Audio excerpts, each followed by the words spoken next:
This episode is brought to you by the War for the Tower podcast, the Shattered Worlds RPG podcast, and the arts and interview show Everything is Awesome, all of which are hosted or co-hosted by friend of the show Jeff Richardson.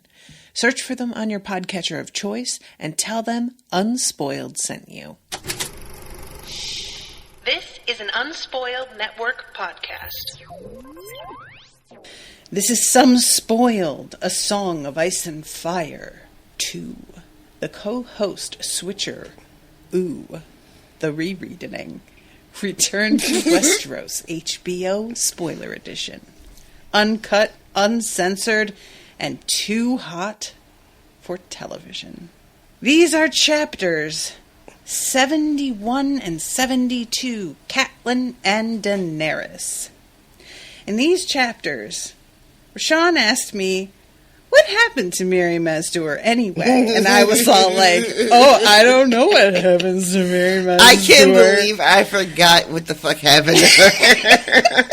right when I was reading it, right before we got to it, I was like, oh shit, that's right. She's throwing that bitch alive. I completely forgot. Welcome to Some Spoiled.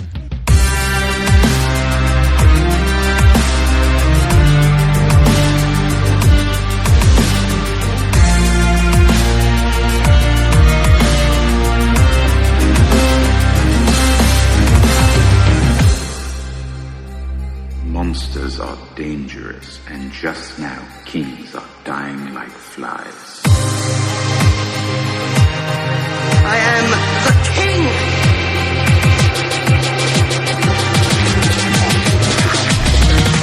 Fuck the king.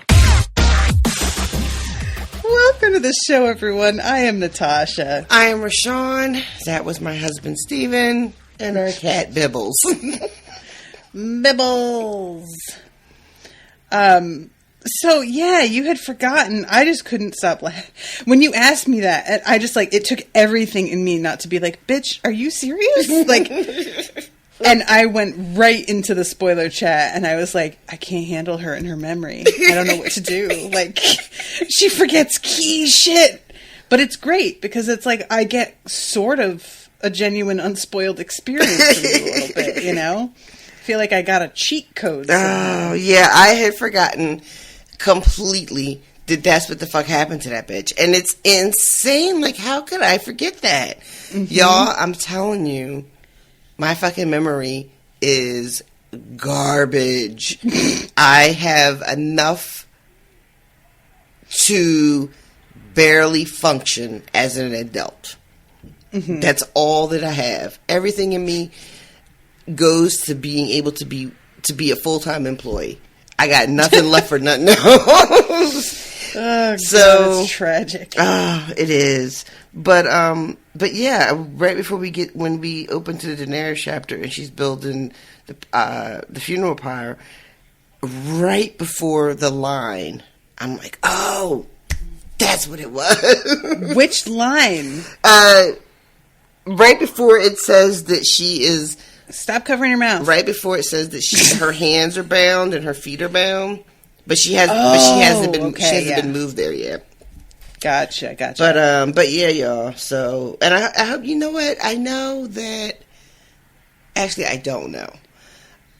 I would imagine it is really difficult to believe that I forget the things that I forget, and that it's sincere. And not just an act or whatever. But y'all, when I say I don't remember something, I mean I don't remember that shit. And I don't feel bad about it. You shouldn't feel bad about it. It's great for me. I know. Sometimes think people are like, did she even watch the show? I watched the fuck out of that show. What are you talking about? Nobody who has been anywhere near your online presence doubts whether you've watched the show. That's certainly not up for debate. But anyway, so I did not get that WD-40 for this chair. Oh shit, that's right. Oh my god. Guess what? I forgot.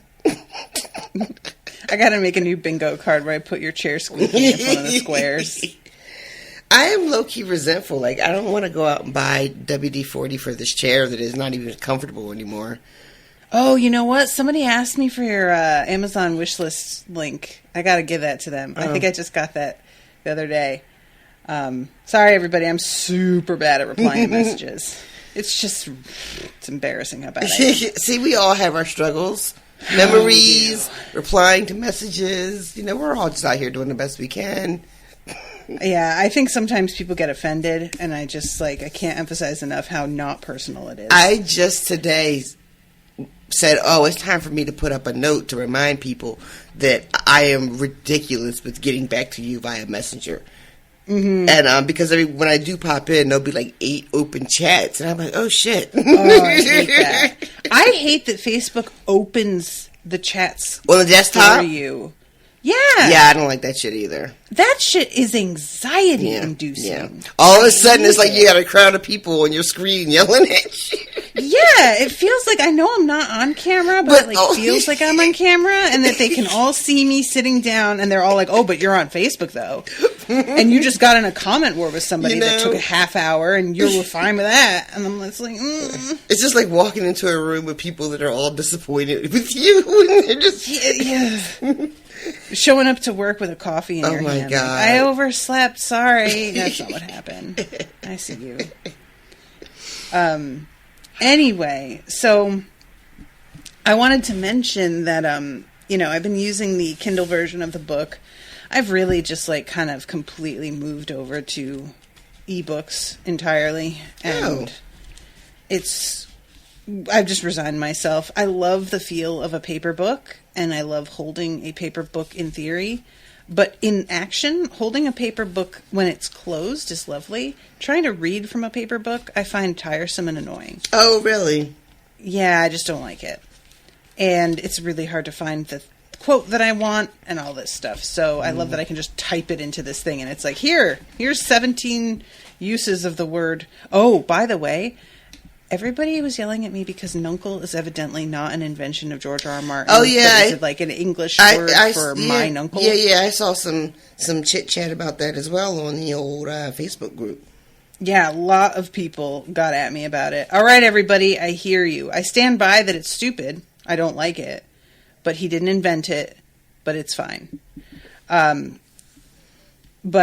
I just wanted to mention it because it's actually been ages now since we had that conversation. Yeah, but I kept people meaning to bring it up, and I kept forgetting to say anything about it. But I have been using the ebook, and as those of you who see the posts for this show know, I find artwork for each of these. And sometimes it can be hard to find, but there's a fair enough amount of Song of Ice and Fire art out there that it's not as hard to find as it is for, say, the Dresden Files and things like that. That picture you posted for the Dresden Files episode. Oh, yeah. Oh, my God, that was great. Yeah, that thing is freaky. Yeah. But I found out that the illustrated version of Game of Thrones is available on ebook, and I didn't think it was. So I already owned the regular one, so I rebought the illustrated one, but I don't mind because it is so gorgeous. Really? It's something. Oh, wow. And the artwork that I posted for last week's episode, I don't know if you saw the John post I did today. see it. I did see it. That is a screenshot of an illustration from the book. It's a variety of artists, which is a little bit different than what I'm used to for these sort of things. And all of the ones that are my very favorite are by Michael Cormack, who, if you guys look up his Song of Ice and Fire work, you will definitely recognize a lot of it because it's just all over the place. He does some of the most beautiful work. But there are a lot of really cool illustrations, and there's one per chapter. Occasionally there's more than one per chapter, and most of them are in black and white, and I think a total of 8 are colored.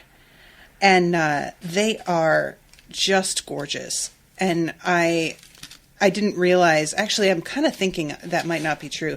The illustration I'm going to use for this episode we're recording now is of Daenerys in the fire. And what are you doing over there? Are you collating? What's happening? Sorry, my headphones were tied up in my hair, which happens to me sometimes. You know, well, you know what my hair looks like.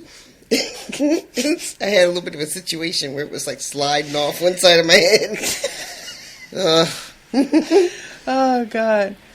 So I'm going to text you this picture of Daenerys so that you can see, because this has been my favorite Song of Ice and Fire illustration, bar none, since I started covering these. And it turns out that this is Michael Cormack also. And I will be using this for this episode. But this is the final illustration for the book. And I just thought it was such a great choice. And I don't think it was illustrated specifically for this book. I think that he might have done this for like a game. Because there's a Song of Ice and Fire like RPG game. And a lot of the illustrations come from that. But did you get it? Did you see it? Those of you who are listening to the episode, the artwork is like right there. So yeah. Oh, that's great. Isn't that beautiful? Wow. And I really like it because her hair is burnt off. And that's not always what they will illustrate, which can get annoying to me. I love that detail because they did not go that way in the show. Yeah. And it made no sense. I mean, but then you're like, well, she didn't burn it all, so why are you going to quibble over hair? So it was like, I let it like go. Mm-hmm. But to read that her hair is burned off, I just think it's actually even more badass. Yeah, agreed. So, yeah. Yeah, I remember specifically being disappointed that they didn't do that in the show because I was sort of looking forward to her looking like fucking Furiosa, and they did not do it. But anyway, so I bought... They have the illustrated versions of the next two books also for ebook. So I got them for Clash of Kings and Storm of Swords, and I will probably be using illustrations from those for each of the episodes. And if you're in the Facebook group for patrons, I will... Some of the art from this book I could even use for the next book's illustrations if I wanted. Mm-hmm. But for the things that it's kind of past that plot point, but I still really want you guys to see it, I might just be sharing it in the group and letting you guys take a look at it. Because some of it is really... There's like a Tower of Joy illustration, and there's one of Dany like getting the pyre ready and putting an egg next to Drogo. Mm-hmm. And the camera, so to speak, is sort of like looking up at her. So you're looking as if you're laying down beside him. And there's just something about it that I was like, wow, these people are amazing. I just really, am glad that there are people who are super good at things out there. It's nice. Good for you. Yeah, it's nice. Good at stuff. I appreciate it. Because often we're just bombarded with people who are not very good at practically anything. So, yeah, when someone is doing the thing that they were obviously meant to be doing and they're doing it well, I get a certain amount of satisfaction from that as well. Yeah. So anyway, I just wanted to mention that. So if you guys are, really into the illustrations that I post with these, you may want to check out the illustrated version of the books. And I just really like the digital version because I can screenshot it, and I'll definitely attribute the artists and stuff. I'm not going to try and, but I just think that there's a convenience to things being digital that with my job, especially, it makes things a lot easier for me. Yeah. Anyway, okay. I have almost the exact opposite relationship with ebooks, but... Yeah, I figured. Yeah. But I'm nothing if not a cliche. So, yeah. So these chapters, we have these last Catelyn. 2 chapters. Yeah, we are at the end of the book. It's crazy. It kind of felt like it went by pretty darn fast. Even though I guess it really didn't, but it feels like it did. It's been less than a year. Time has no meaning anymore. That's true. I think it's a real big part of it. But yeah, I saw these 2 chapters and I was like, is this the end? Because there's still, I got about 40 pages left. I know, but then what it is the appendix and also a teaser for the next book. But yeah, the last. Did you read the teaser? I did not. Good for you. I really didn't. Proud of you. I didn't read it. I don't think mine has that though. Actually, in the ebook. No, version. it doesn't have the get ready for the next new exciting.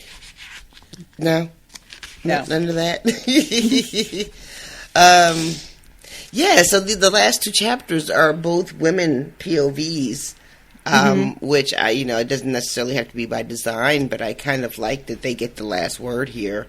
Yeah. And it is low-key funny because underneath the bigger, splashier points of both chapters, the undercurrent is one woman, Catelyn, thinking about how to avoid war and trying to find a way to have peace. And you have Daenerys, who is literally getting ready to bring all the smoke. I choose violence. And just how different the two of them have reacted to Kat's chapter is, there's a lot going on with Kat's chapter, but one of the recurring things is her feeling like the world or the gods or whatever are especially cruel because she has lost Ned, and now her father is also like on his last leg, and then we have the Daenerys, who has also lost two. She's lost Drogo and she's lost this baby, and her reaction is to like, I'm going out for vengeance. Daenerys is going out for all the vengeance that all the men in Riverrun are claiming that they're due. It was nice to read the two chapters and notice that difference, like two sides of a coin kind of thing. Again, no idea if that's supposed to be intentional or not, but I enjoyed it. Yeah, I had forgotten because, like, how it is with a series, you begin to lose track of what happens when, and you just sort of think, oh, I thought that was like way later. And this is when they have the whole King in the North declaration for Robb. And I swear to God, you guys, I'm practically unspoiled here. I didn't remember that it was this early on that this happened. And it is... honestly, it's sort of funny how, looking at it, I frequently have this reaction where I figure out that the secret behind politics is that it's just a lot of little boys with a treehouse making up rules as they go along. But the fact that it's just basically like, well, Joffrey sucks, but if we support Renly, we're traitors. So we're not doing either of those. You're king now. Yeah. It is just such simplicity and feels so like just flying by the seat of your pants that I can't help but sort of laugh at how these dudes really want to act like they have it figured out, but they're just making shit up. And granted, this is something that has been done before, but it's been 300 years. Yeah. And they're sort of like, well, we can't support Renly because that'd make us traitors, but we'll support you and that won't make us traitors? Like, it still does. Yeah, it's like the finer point is you are still not bowing to the throne and right. And not doing so by default that makes you a traitor. But but they're more like willing to risk being traitors for him. Well, I love the. Okay, so we jumped ahead. Right, so we did. Sorry, that's my fault. So, they are returning to Riverrun after these battles out in the field, and Catelyn is, she knows that Ned is gone. There's a very bittersweet side to her returning home because her father is very ill, and she didn't know just how bad it was because there was concern that word could get out, Right. And she goes to see her father, And it's very sweet. I really liked that scene, actually. Considering that I don't know him as a character at all. Yeah. Oh. It was really touching because, again, it's coming so soon on the heels of losing her husband. You know, that it feels particularly unfair, especially because she didn't have any warning. So it's one thing to, like, know that somebody is sick and you start to sort of mentally prepare yourself. Right. But finding out this late in the game, in the middle of all of this other stuff that's going on. I see your dog has made an appearance. This fucking neighbor dog. Don't you call it my dog. It's your dog. You know, seems, again, just like kicking somebody when they're down. Like, can she get a fucking break? Just like a little break, and the universe is like, no, as a matter of fact, you can't. Which feels very true to life. Listen. This shit always does this. It all happens at once. And every time. You get, like, bombarded with bad news and loss and death and change. And then you go, like, 6 years where none of that happens and you forget. And then it fucking just drops on you again. Yep. That's just how that shit works. It does. There's a description of some of the men that are with her, and she's having memories of being a child here that involve Peter Baelish, which is always creepy, even though he was like a child. When she has this, she's relating this memory of them kissing as children. Yeah. And it shouldn't be gross or creepy because he was like 10.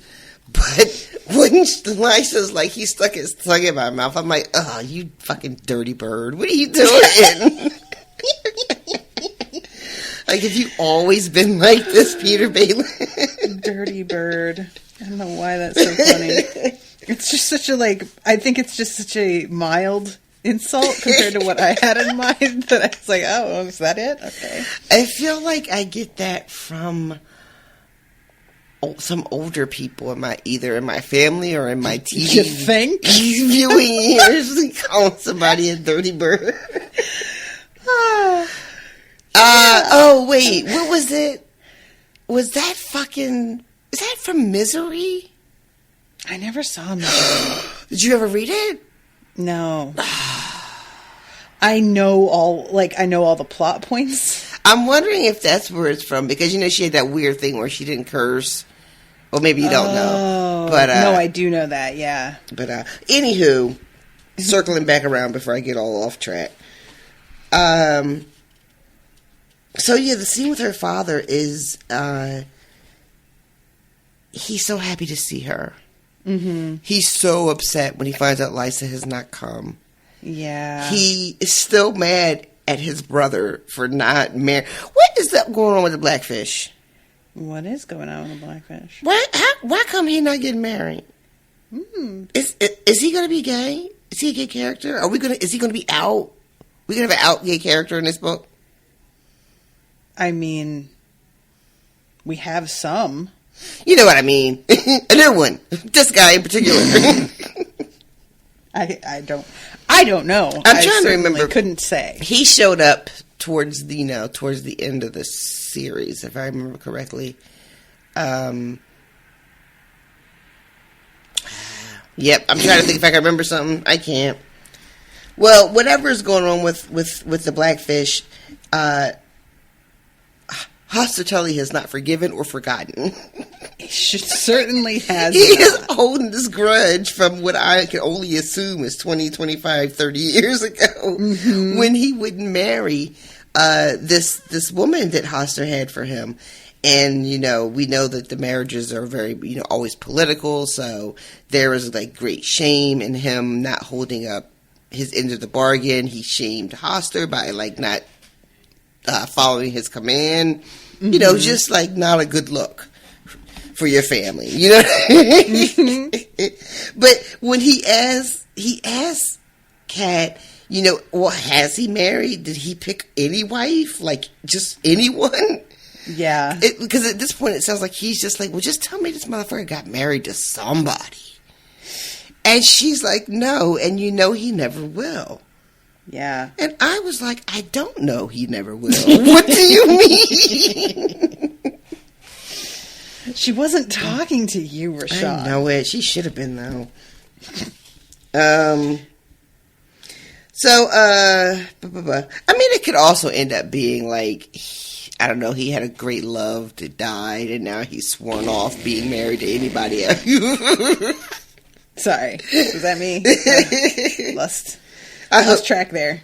I hope that's not what they do. But, I have just, like, I really, I have lost patience with romance storylines. Did do that sort of shit? Just in general, not even that do that sort of shit. Like, there's occasional exceptions where I'm like, oh my god, I ship this so hard. But mostly, anytime somebody's like, I love them, I'm like, shut up, who cares?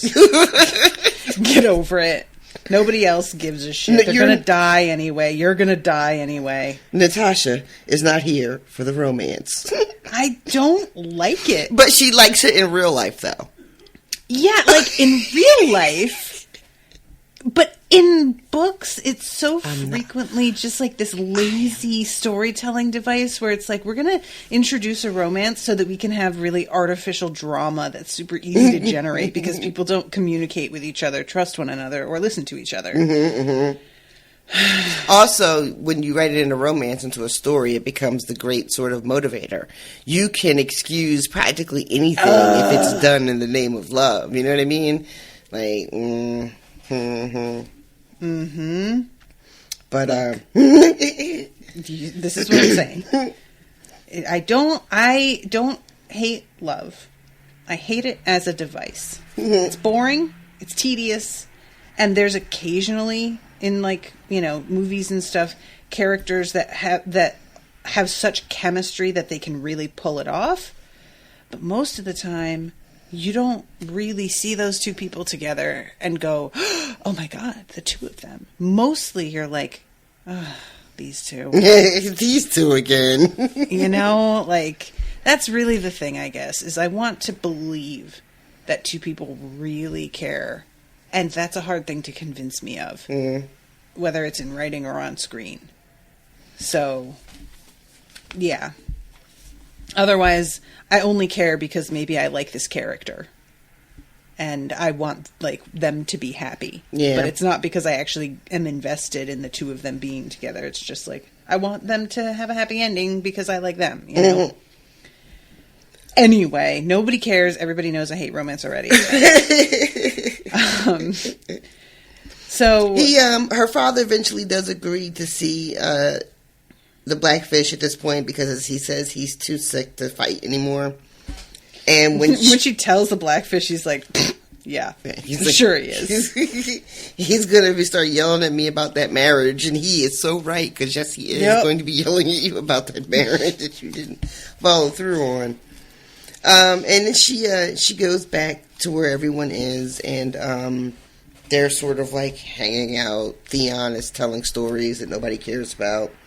And she goes looking for Rob, and Rob and some of the other guys are in the Godswood, and she's struck again with how like his father Rob is, because she thinks to herself, this is exactly what Ned would have done.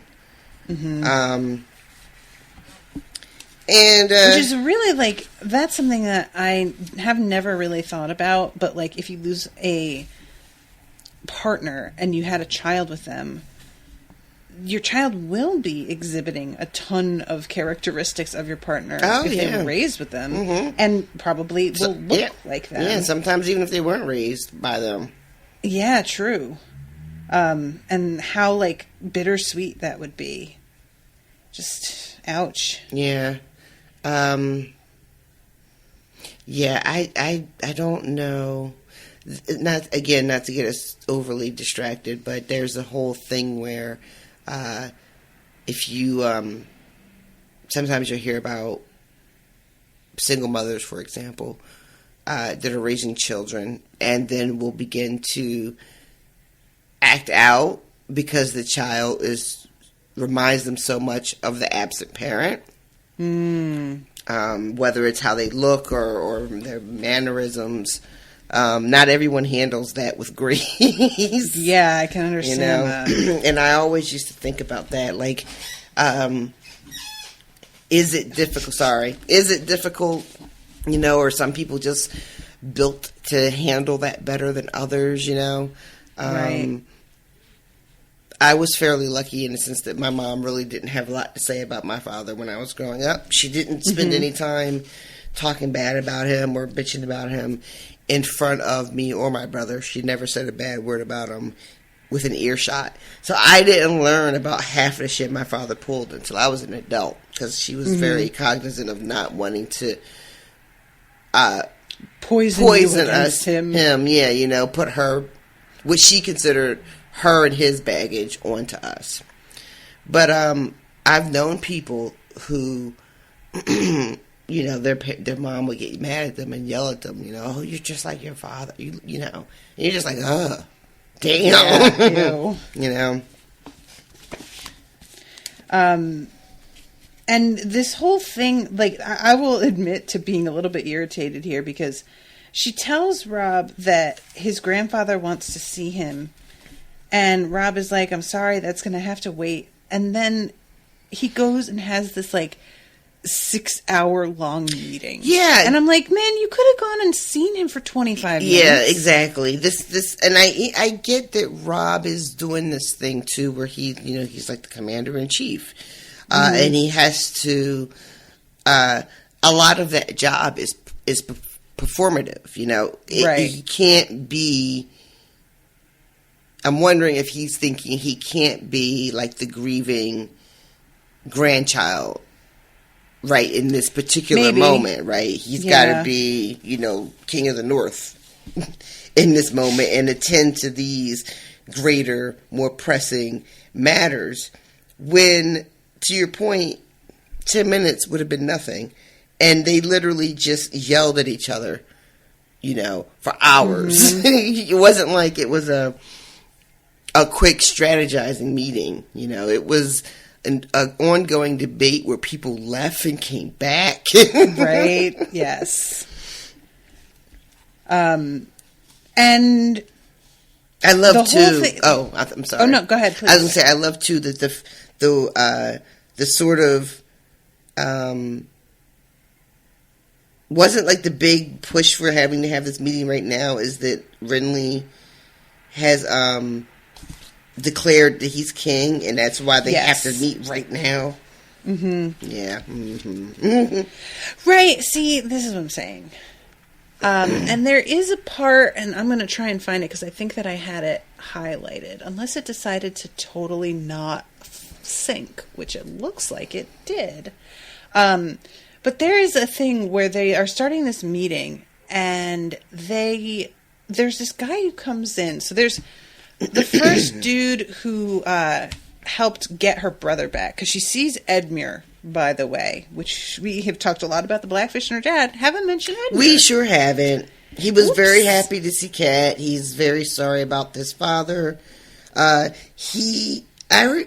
opinion of Edmure from the show, I remember feeling like he was kind of low-key a joke. So far, I don't get that feeling in the book. I don't know if it'll come later or if that was just a weird takeaway I had from the show. I don't really, I can't remember exactly why I thought, except for that last season. Yeah, I was about to say, there is that time where he's like, I guess I'll just be right. Which is amazing. But I feel like, sit down. At that point, the show was leaning into this idea that we had already decided that he was foolish. So, but so far here, he seems, reasonable, competent up until the point where he got captured. Right. That could happen to anybody. Right. But, Catelyn seems fond enough of him. So yeah, I don't know why I think of him as being just kind of like useless, but maybe we'll discover more about that as we go on. And I always forget that he's like got this bushy beard and he's redheaded and everything, because just in the show they really don't care about casting correctly according to like appearance too Right. much, which is fine. It's not really important. But it was just startling to read the physical description of him, and I was like, "Oh, right, Tully red hair." I forget. Yeah. And they talk. They make. They talk about it all the fucking time.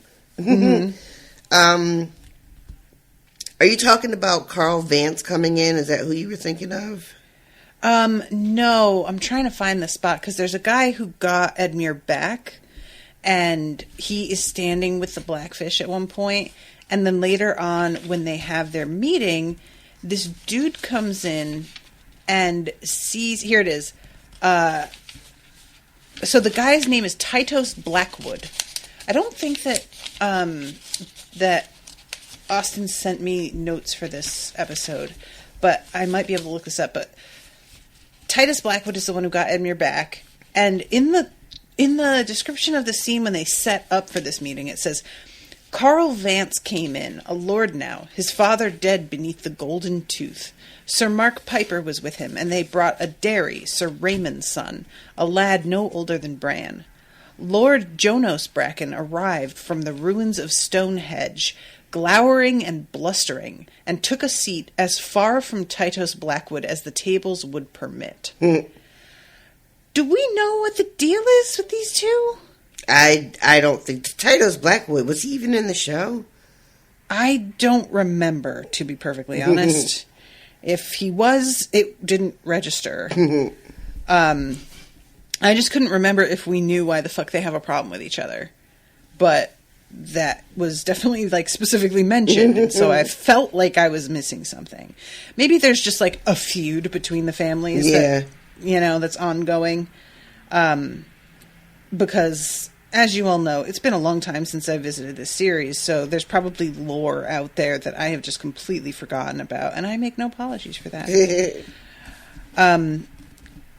So, like you said, this meeting is because of the fact that Renly has basically declared for himself, and everybody is baffled because fucking Stannis is supposed to be the one. Yeah, and no one saw this coming. Yeah, and I love this conversation about they're in this weird position of being like we are traitorous right this moment, right? However, we still think that the rules of succession should apply, and we are morally outraged that Renly would stake a claim when clearly Stannis is the one. And then Rob comes back talking about, well, no, because Joffrey is Robert's, true heir, and so it should go to Tommen. I'm reading this like, do they even hear themselves? Like, what? And that eventually what comes from this conversation is the whole idea of, you know what?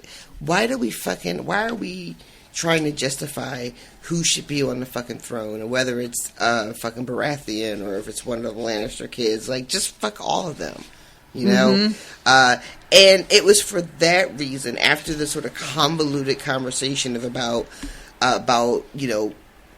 pledging fealty, but also being traitors and worrying, well, if we back Renly, and they lose, or what if we don't back Renly and he wins, and then being finally just like, you know what, fuck all this bullshit, let's just go home. That let's just go home energy, I am 100% behind that. And to my mind, they should have packed up their shit right now and just went the fuck home. I know it's not that easy. Catelyn wants them to do that. They still got Jaime Lannister in shackles, though. And there's a moment where Catelyn, she thinks it to herself, if I hadn't snatched Tyrion. Yep. And as painful as it might be for her to have that thought, bitch, yeah. What if you hadn't, though? Yep. Imagine what would be different. And I can't say for certain exactly what all would be different. Like, what was going on with Ned in King's Landing was going to come to a head. I didn't do that on purpose. Oh, disrespectful. Oh, that is just... Ma'am, okay. My sincerest apologies to everyone listening. But what was going on with Ned and King's Landing was going to have very severe consequences, right? Yeah. Because what he was messing around in. So I don't necessarily blame Catelyn for Ned losing his head, but she forced a play before Ned was ready to make it. Yes. And unfortunately, Ned being who he was, even if he had more time, I'm not convinced he would have made the right play. Yeah. You know what I mean? Because he was kind of slow. He wasn't good at the game. Not really. So, yeah. I mean, he may have just ended up exactly where he was, but it probably would have taken a little while longer. You know? So, yeah. So, like, what Catelyn did was just sort of speed up everything. I'm trying to think because, like, the fact that she took Tyrion, one of the first things I think of is the fact that Jaime attacks Ned in the street, which causes Ned to be injured, and, you know, some of his men die. That I feel like not happening would have helped. Yeah. I don't like, but Cersei had already like gotten the whole "I'm going to kill my husband" thing off the ground. Oh yeah. I don't think it would have derailed all the events, but it would have slowed them down. Because Ned, if Ned is not accosted in the street by Jaime over Tyrion being kidnapped, then Ned still has an opportunity to share what he's learned with at least one other fucking person. I don't know that he would have done that, but he would have had the time and opportunity to do so. And he was planning to flee with the girls, and I'm trying to think if his injury like slowed him down in that respect at all, if they could have gotten away. You know, I don't know. That's an interesting thought. Yeah, the day that they were supposed to go down for the boat, I'm trying to think. He gets arrested. When Sonya. Oh my god. The crossover Dresden Files. That's when Sansa goes and like tells on them to Cersei. Yeah. So maybe the fact that she tells negates whether he's injured or not. Because that was just her deciding that she wanted to stay and doing whatever. Yeah. Maybe that wouldn't matter. I don't know. But it's a mess. And it just, like, that's sort of what irritates me with her being like, can't we just, like, let this go and sue for peace? And I'm like, girl, no. You started this shit, and you can't just be like, I've lost too much. Never mind. No, that's not how this works. Like, even if they listen to you, because she's, like, frustrated at the fact that they sound like they're beginning to get won over, and then they default back to needing vengeance. Yeah.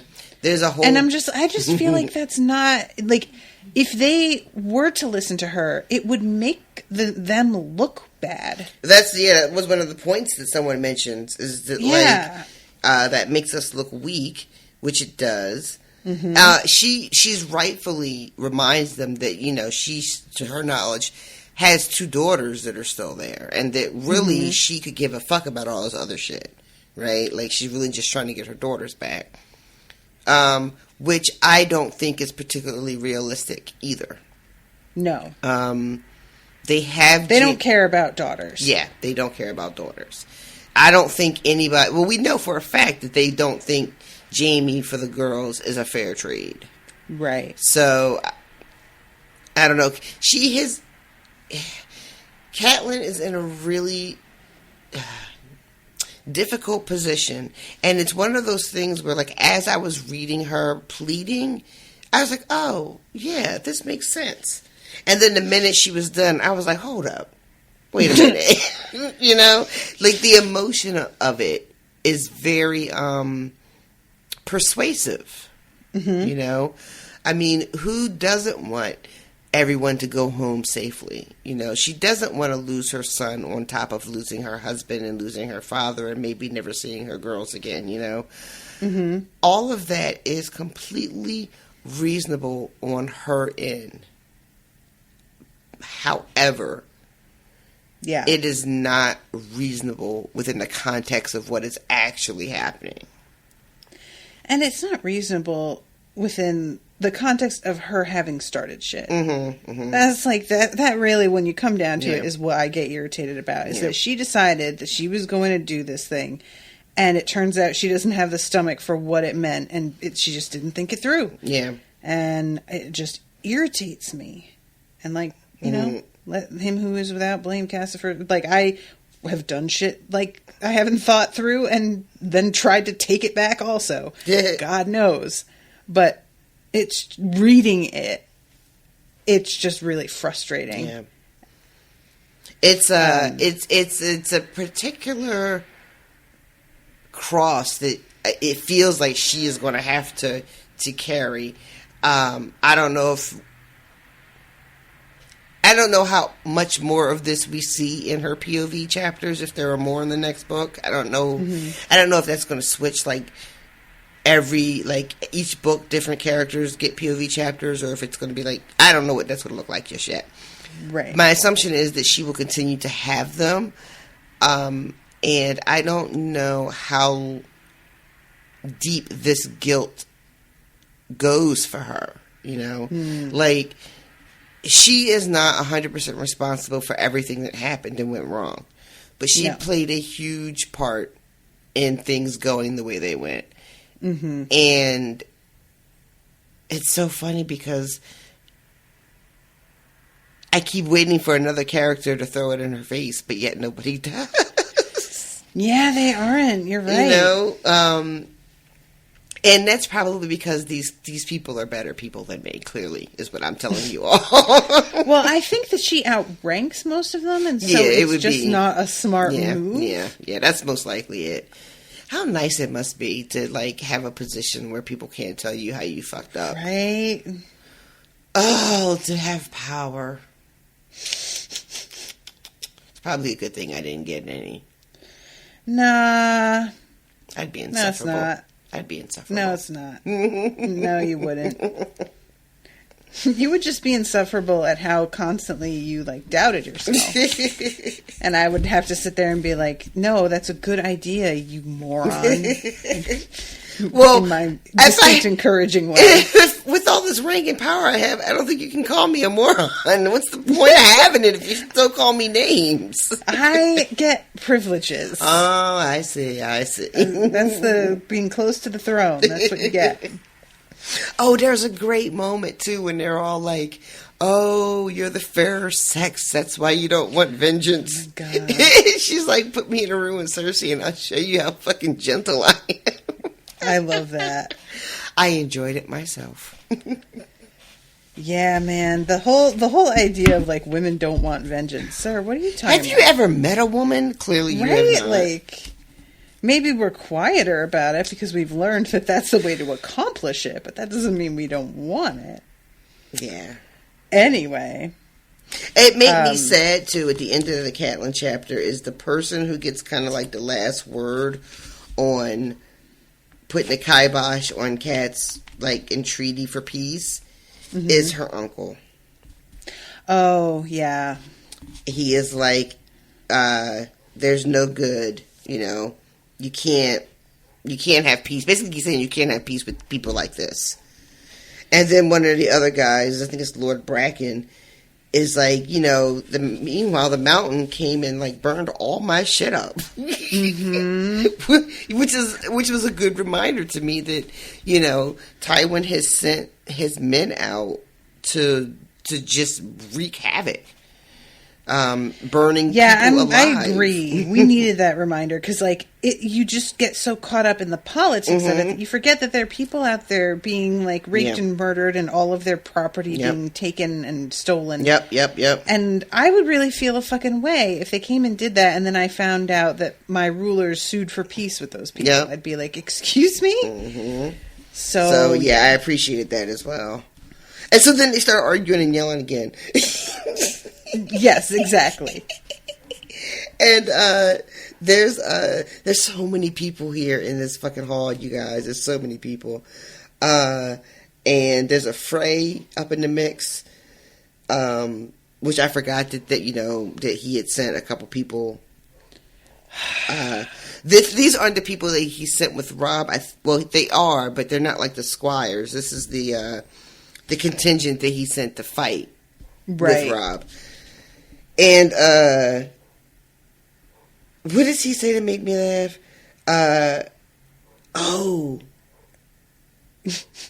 You got it? Wait, no. I'm sorry. I was reading real quick. Because he's first of all trying to be like, well, why do we even have to take sides? Why don't we just wait and see who wins? Yeah, there it is. He's trying to do the whole fray thing. And then he's like, and maybe we can work out a deal with Tywin. Why don't you send me to talk to him about a proper... And that everybody is like, oh, what? They were not impressed at all. Oh, Jesus Christ. Them phrase. So after some more yelling, that's when... Who is it? Is it Great John? That is finally like, enough of this. This is my king. So, yeah. If it's not him, it seems like a very him thing to do. Right. You guys, let's be honest. Let's see, who is it? Yep, it's him. And then we get King of the North. King in the North. Did you just say that with an F? Yeah, King of the North. I don't know why that's so funny. It makes me laugh because I feel like on this show they said North the same way I say Dorf.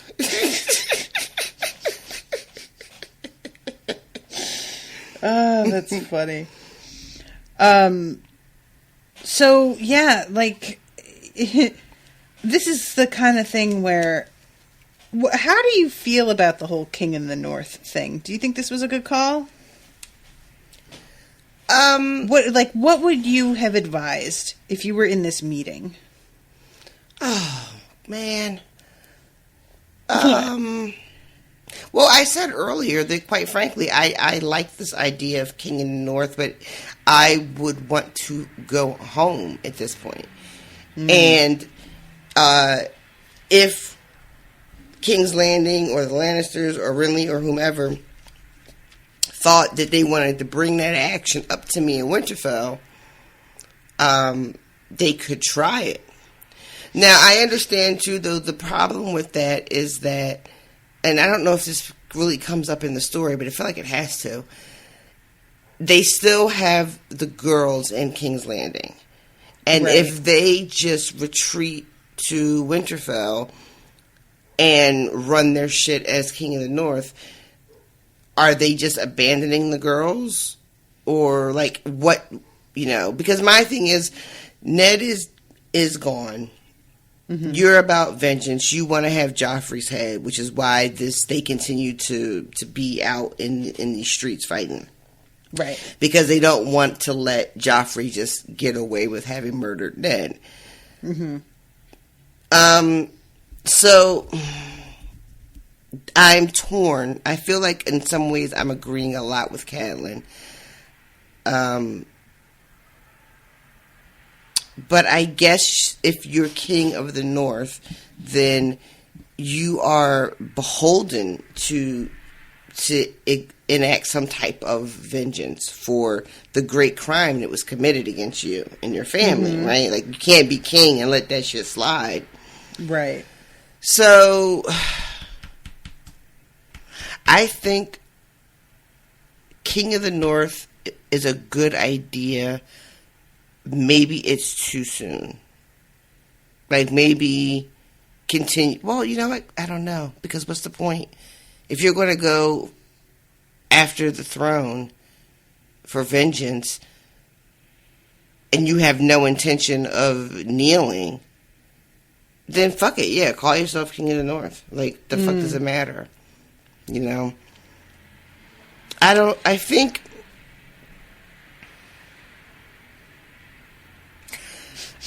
What? It's just a long silence. Sorry. I have to edit that out. Sorry, I was just thinking.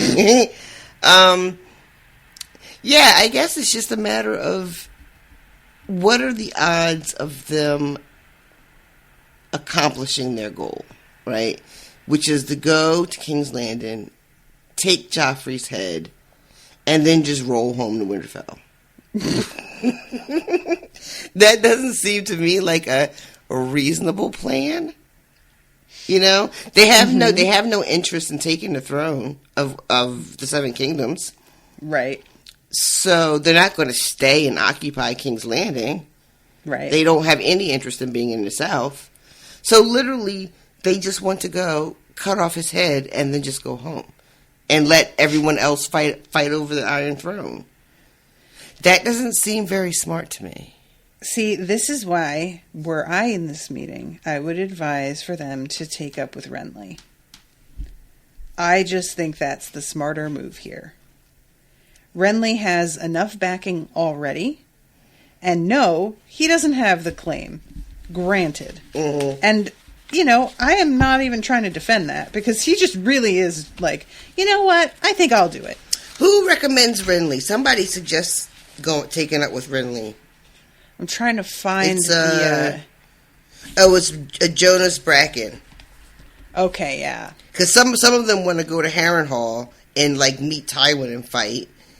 Another one wants to go to Casterly Rock, and then this guy is like, we should join with Renly and move south.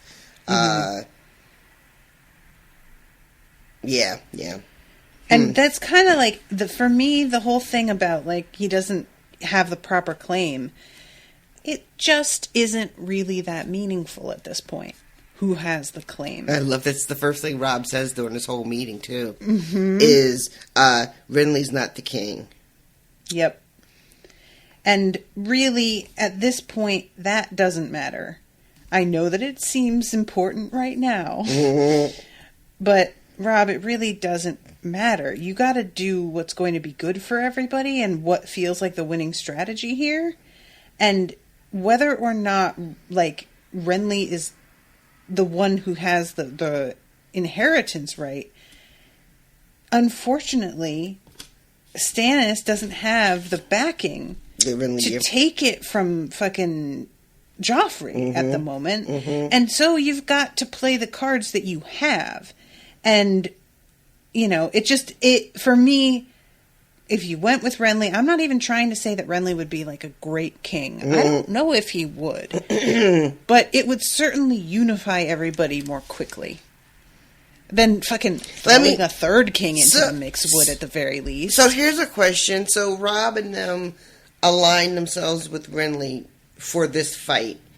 Does Renly honor the King of the North and let them go back home and not be part of the Seven Kingdoms? I have no doubt that if they agreed to throw in with him, they could make that deal. I really think that they could make, because Renly is just, we saw the way that he tried to convince Ned to do the exact thing that would have saved Ned's life. Renly is shrewd. And that's not to say that he's flawless, but he has some understanding of how shit really works. And I think he would be willing to forsake the North because, frankly, the North doesn't really have a lot to offer. Yeah, anyone. They're not like farmland. They're not, So I don't think he would have a problem with it. And it's better to have a partial, 5 kingdoms than none. Yeah. And to listen to them and talk about it in the meeting, they feel that it is pretty clear that the support that Renly has now is only going to be increased because other areas or houses or whatever are going to probably throw in with him as well. Exactly. Yeah. But yeah, Rob is just like, nope, I can't do it. He's not the king. It wouldn't be honorable. And this is why, like, the whole King of the North thing falls flat for me a little bit.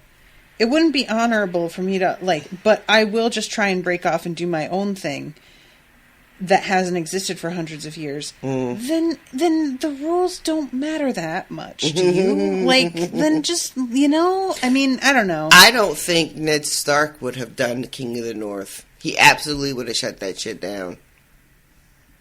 That's interesting. I think you're probably right. The thing is that Rob doesn't exactly encourage it. It seems like it sort of happens to him. Oh, yeah, it happens to him, yeah. So you think that they would have started that and Ned would have stood up and been like, no. I'm trying to see if there's any... Yeah, like, we don't even know what Rob's response to it is. We don't even get, like, his face or anything. We just end on just them yelling it. And I'm sure he probably does... No. No, you guys, no. Get out of here. I couldn't possibly.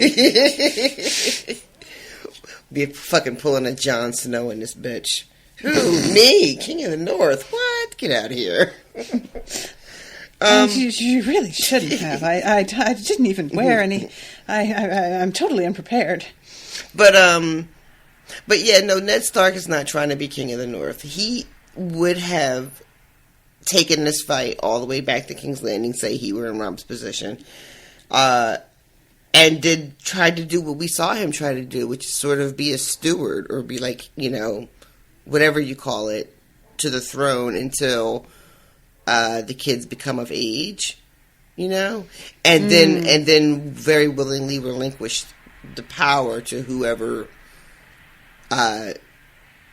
was... I'm sorry, that dog is distracting me. I'm sorry, yeah. Whoever... It's just like a fucking metronome. And then, like, relinquished it when whichever Lannister kid became of age or whatever. Like, whoever. Stannis wants to come. Not Lannister, because they're illegitimate, but, like, until Stannis came to be in charge, I think was Ned's position, that Stannis was the rightful person. Mm-hmm. But, yeah, no, he wouldn't have done none of that King of the North shit. Well, listeners, I would be interested to hear what you think the best tactic would have been in this scenario. Oh, shit. We still got another chapter to do. It's been over an hour. I know. Sorry. What are you doing over there? Sorry, flooding around. Picking my book back up. See, this is why I'm not for these print books these days. Too loud. So, okay, the final chapter is Daenerys burning Miriam to her alive and awakening her dragon eggs. Mm-hmm. Honestly, we do have a whole chapter, but, like, that's pretty much the chapter. Yeah, it's a very ritual-heavy chapter, which made for really good reading. Not necessarily much to discuss, but I enjoyed the care she took getting Drogo ready for this. There's some really lovely passages about her cleaning him and dressing him and oiling his hair. She has this wonderful, it's not, like, I guess it's a speech, yeah, where she asks the three blood riders to be her blood riders. Mm-hmm. And each is like, we can't do that because you're a girl. Mm-hmm. And she goes to the next one. And then and she's saying to herself in her head, like, I can't look back. Like, can't look back. Yep. And then finally she gets to Ser Jorah, and of course, you know, he pledges. But the other three are basically just like, we're going to get you over to that old lady camp. And then all this is done so. Yeah. So that makes them kneeling at the end after the reveal the next morning, like, even more significant. And I love she says to herself that she has got them in a way that even Khal Drogo never had them. Like, you know. But, oh my God, Jorah is like, don't throw yourself into the fire. I know what you have planned. Please come away with me. We can live. He's so, like, clueless. And then later he's like, don't burn the eggs. We could sell them. Oh, my God. And I was just like, this motherfucker is, like, a day late and a dollar short with every fucking thing. Like, he could not be more wrong each time. And she's so sweet about it. She's just like, it's very patient, right? Like, it's fine. Don't worry. It's gonna be okay. No, I'm not going to do that. But she has quietly over the entire book, bit by bit by bit, inch closer to the understanding of I guess what she is, not so much who she is, but like what she is, which is a very different thing than just like knowing who you are. And then this other road she had to take to get to going from like knowing something or suspecting something to believing it to be true, you know, and that belief is what lets her walk that close to the fire at the end, and then even into it, right? She has to believe that she will not be harmed in order to like take those steps, and that's been like a really neat. Oh my God, I was going to say slow burn, but then it's like a weird bad pun, and I didn't mean it. And I already made one of those bad puns by accident, and I couldn't have two in one episode. Oh, of course you can. That's very on brand. But you know what I mean, right? Like this, like, yes, just this slow sort of coming into her own kind of thing that's happening. She has this great line with Miri Mazdur. Yes. And she says something like thanking her for teaching her. Like that she was a child yesterday, but that she's a woman today. And that because Mary, I should call her Mary. Mary. You're anglicizing her name. That is disrespectful. She at one point she kind of like mocks Daenerys because she mistakenly thinks that Daenerys is trying to work some sort of spell of her own, right? Some sort of. Well, she is. But not. Like, yeah, but she but thinks not. It's about bringing Drogo back, I think. Yeah, she thinks she is trying to do her brand of magic, as opposed to Daenerys having an entirely different end goal. And she says, I think Daenerys says to her, you said the cost was a life, like a cost was death. Mm-hmm. And a life for a life. Life for a life. And she's all like, it doesn't work like that, child, you know. You don't know the words to say. And Daenerys is just like, oh, she's talking too much. Shut her up. I forgot about that. She's just like, she says something about her neighing, I think, and he just like whips her, and I was just like, Jesus, Daenerys, all right, shit. She got cold-blooded somewhere. It's quite a switch. Yeah. And then she has she tells the few people that are left, you know, that they would be her Khalasar. Mm-hmm. And that they would not as slaves. If they wanted to stay, they would stay as free people. Yeah. Or if they didn't want to stay, they could bounce. And everyone is looking at her like, this bitch is high. Yep.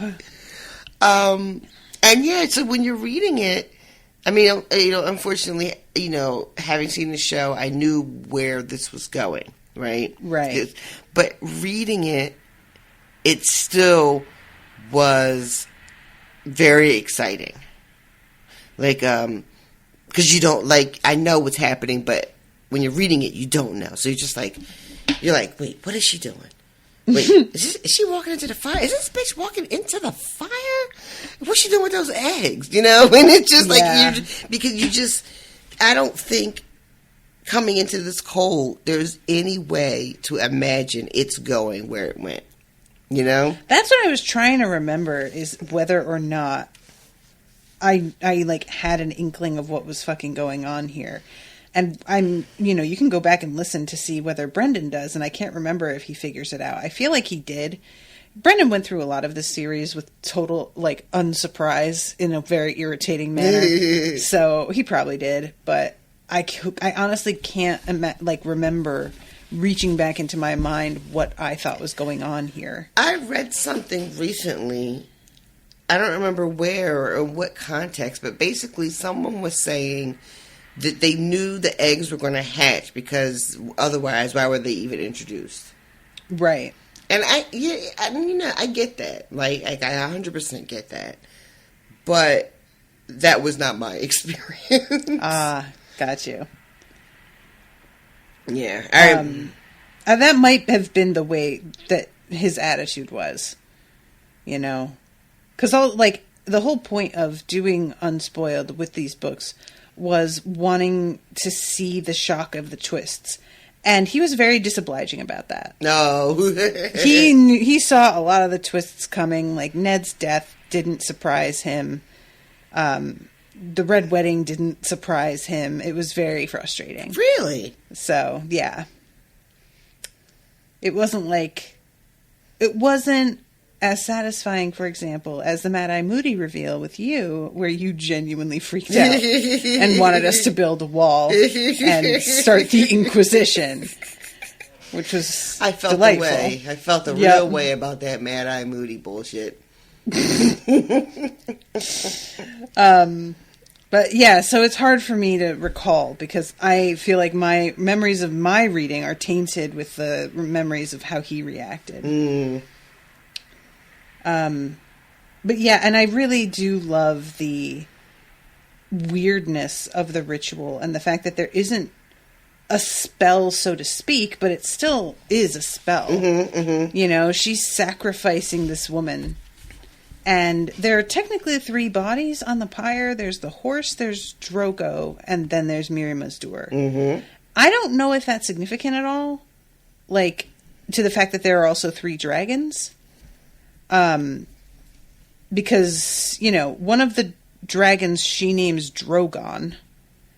One is named, I think, Valerion. And Rhaegal, I think.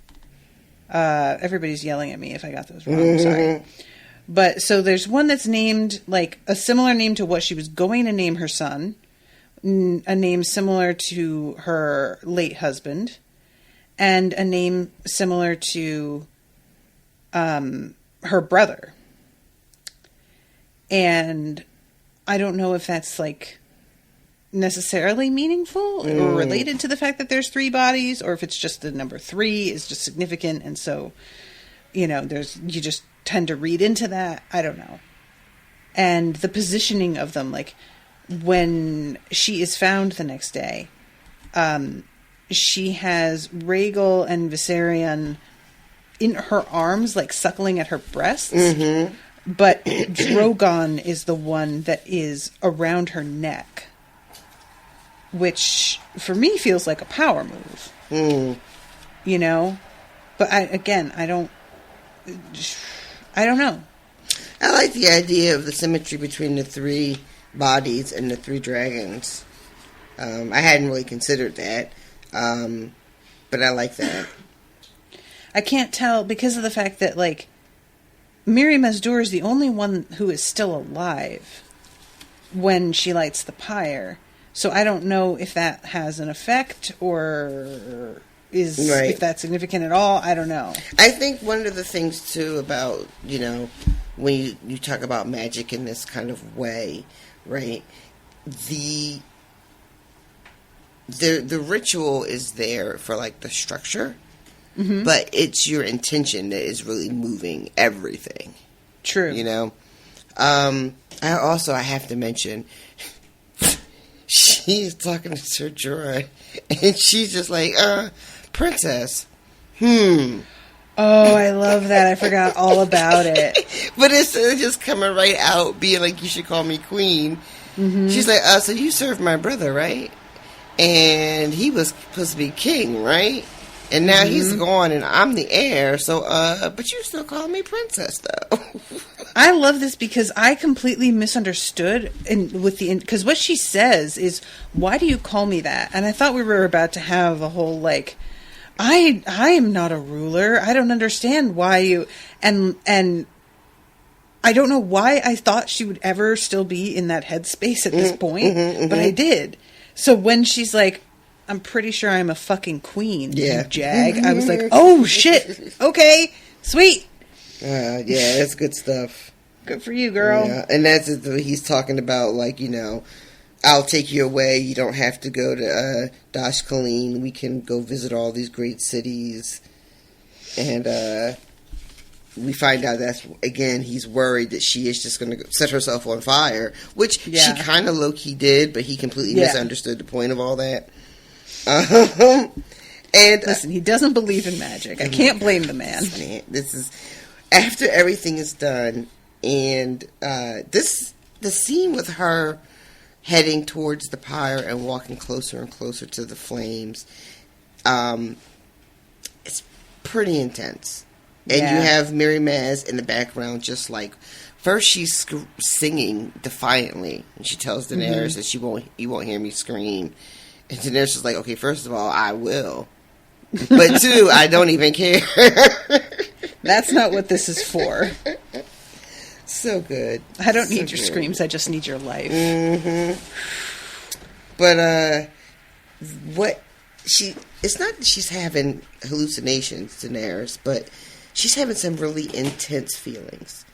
And she sees, you know, there's like all this sort of tradition about when a cow dies, and you look up at the stars, you know, and they see, it's supposed to be like a star going across the sky is him, like, riding into the heavens or whatever. Right. And what they all see is a comet, and it was red, and she sees it, and she says, blood red, fire red, the dragon's tail. Like, this is like the thing that's telling her you are on the right track here. Like, this is the thing you should be doing. And then when everything is on fire and she's going closer and closer, she's seeing all these images, like, dancing in the flames.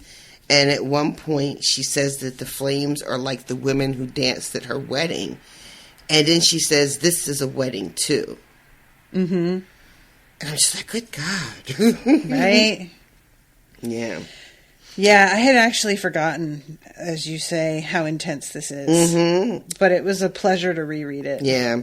At one point, she sees a horse, you know, and she thinks to herself that it's like it's Khal Drogo. Like, get on. This is his horse. Like, get on it and go now. She's having this really spiritual fucking, I don't know, awakening or intense moment or whatever it is. All of the above. All of the above. And meanwhile, the regular folk are just watching all this shit like, what the fuck is happening? Yeah. You know, they can't get close enough to even, like, pull her back. Jorah is going, like, just fucking losing his shit. And she can hear them calling her, and she thinks only death can pay for life, and she's hearing these cracks that sound like whips cracking. Yeah. And then we realize in a couple paragraphs that these are the eggs, right? Cracking open. And there's the three of them. And she is wanting to tell everyone, this is good. Like, I'm good. I'm fine. Like, it's okay. You don't have to worry about me. Can't you see what's happening right now? Like, it's fine. But of course they don't know any of that. So yeah. And then finally the next morning, they go to search what's left.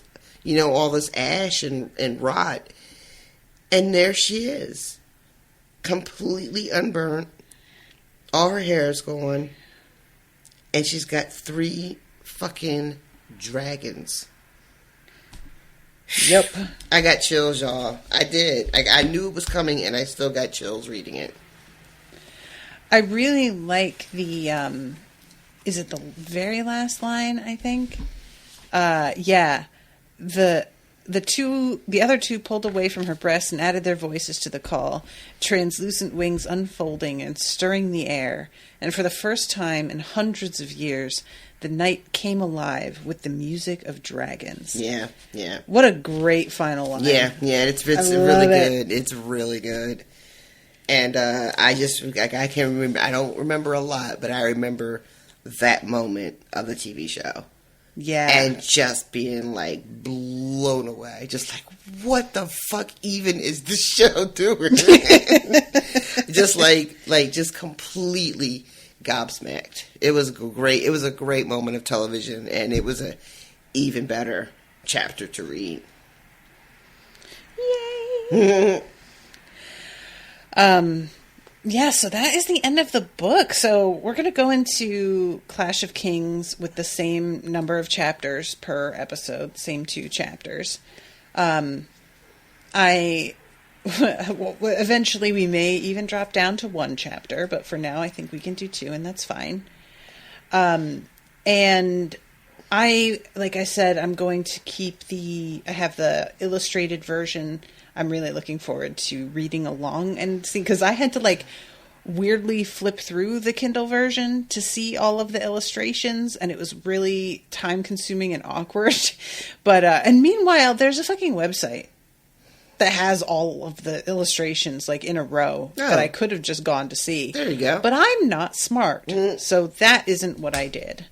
But yeah, so I am going to be sharing some of those in the group. So if you're our patron, you can go and find us there. If you're not a patron and you want to go in that group, you can go to patreon.com/unspoiled. And I am covering Mistborn with Miles. We have just started the 3rd book, The Hero of Ages. And that's for $5 and up patrons. $10 and up, and you get a postcard. And $20 and up, and you get access to a twice-a-month live recording that me and RoShawn do of Unsober.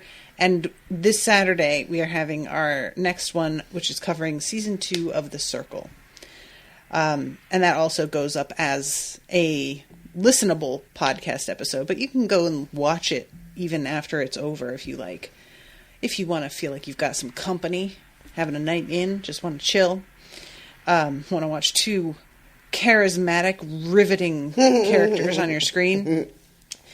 And new patrons this week. We have Ian Lafferty, Megan Benton, Jean O. Welcome to all of you. Thank you all so much for becoming patrons. Appreciate you so much. I hope that you're enjoying the content. And yeah, I feel like there was another thing I was going to mention, but now I'm forgetting what it is. It doesn't matter. Nothing matters. I'm going to plug the book real quick before we go. It is 11 o'clock. Good God. Where does the time go, you guys? Indeed. Where does it go? New book coming soon. You can go to dwolf.com, www.diwulf.com. Our new book, Skaboom by Mark Wasserman, is available for pre-order. It is an oral history of the American ska movement. Go ahead and go get you one, because I need to pay my bills. There you go. Reason enough, everybody. But you can also find past works that are still available at DWolf. I think we have some Hard Times anthologies that are still available. And No Slam Dancing is also still available to order. So, yeah, go check us out. dwolf.com. And spell it? DIWULF. Because I know if I heard D-Wolf, I would not know how to spell it. So yeah, guys, go support some independent creators and do some trying to have a reading little, about music. Little independent publishing house, a little something. I genuinely know so little about music that it's startling. You can play me 3 notes of a song, and I can sing that whole song from beginning to end. But do I know the artist? No. Do I know the name of the song? No. Do I know the genre? No. Do I know if the song is good or bad? No.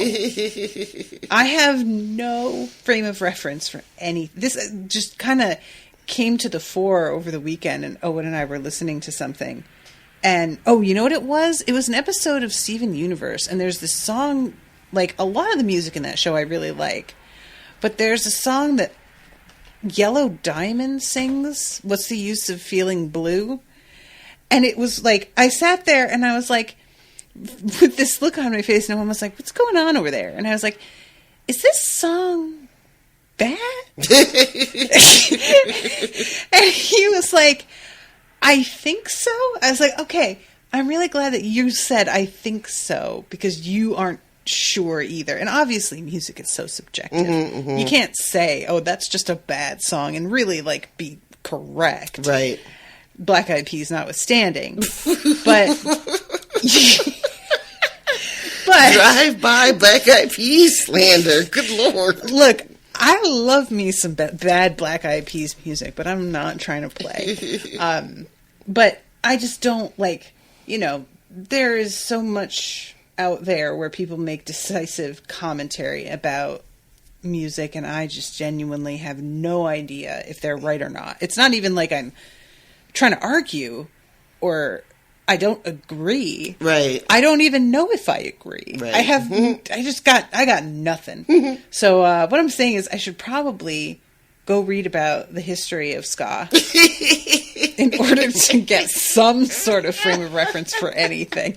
I feel like that's a really fresh genre for me to get brush up on, right? Like, very relevant. And now, oh my god, get me on the same page as all these Zennials. The Zoomers, I think they call themselves. Other people call them that. I don't know. Zoomers. Isn't that terrible? Fucking God. Oh. I mean, I guess it makes sense in a variety of ways. I guess, girl. I don't even know what is anything anymore. It makes no sense. We're all fucking living in the upside down. Who even knows? It's true. So, right. Anyway, I just feel like it might be refreshing for listeners to know that I may have very distinct and decisive opinions about a lot of things in the world. But if you really want to hear me just flounder, bring up music, and I will have nothing to say. So that's your ace in the hole if you feel like shutting down a conversation that I'm in. You appreciate a good air horn. Oh, I do love me some air horn. And I really enjoy lyrics that are unintelligible and get misinterpreted for like a decade before everybody finds out what they were so really we're just going to saying. play all reggaeton at your wedding then. It's going to be all indecipherable lyrics and air horn. And the R-U-L-E that we all thought was Are You Ready? For 10 years. Anyway. Thank you guys very much for listening. We love you. And we'll see you next week with a new episode and the beginning of Clash of Kings. Until then, toodaloo, motherfuckers. Bye, guys. Joffrey, Cersei, Walder Frey, Meryn Trant, Tywin Lannister.